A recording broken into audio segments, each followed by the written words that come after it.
நேரத்தில் 5 கோவில்களுக்கு குடமுழுக்கு விழா. அறந்தாங்கி அருகே உள்ள ஆவுடையார் கோவில் தாலுகாவில் உள்ள பொன் சிறுவரை கிராமத்தில் ஸ்ரீ தர்மசாஸ்தா ஆலயம் மற்றும் பரிவார தெய்வங்களுக்கு கும்பாபிஷேகம். 1000க்கும் மேற்பட்டோர் கலந்து கொண்டு கோபுர தரிசனம் செய்தனர்.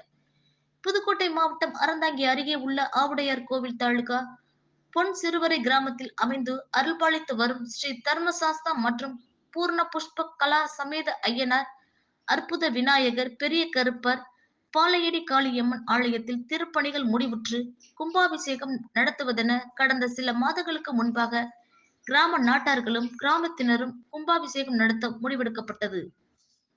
இதற்கான சிறந்த யாகசாலை அமைத்து கடந்த 13ஆம் தேதி செவ்வாய்க்கிழமை கணபதி ஹோமத்துடன் விழா துவங்கியது. இதனைத் தொடர்ந்து 3 நாட்களாக 3 கால யாக பூஜை நடைபெற்று விழாவின் முக்கிய நிகழ்வாக இன்று 4ஆம் நாள் யாகசாலை பூஜை முடிவுற்று பல்வேறு பகுதியிலிருந்து கொண்டு வரப்பட்ட பூஜிக்கப்பட்ட புனித நீரோடு கடம் புறப்பாடு நிகழ்வு நடைபெற்றது. கடம் புறப்பாடானது கோவிலை சுற்றி வலம் வந்து பின்னர் கோபுர கலசத்தை அடைந்தது. அதனைத் தொடர்ந்து மணிகண்டன் பட்டாச்சாரியார் மற்றும் சிவாச்சாரியார்கள் வேத மந்திரங்கள் முழங்க மகா கும்பாபிஷேகம் நடைபெற்றது.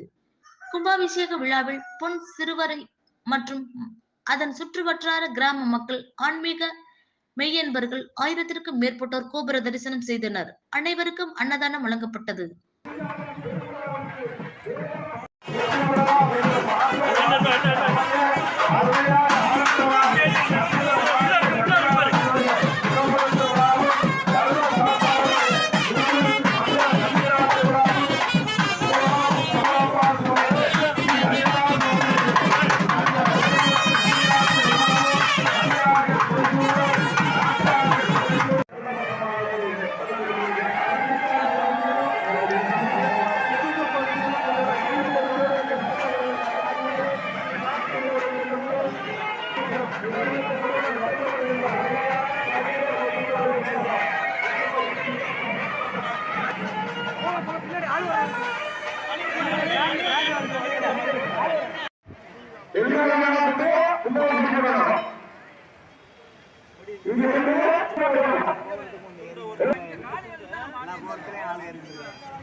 இப்பொழுது இந்த மகாகாசா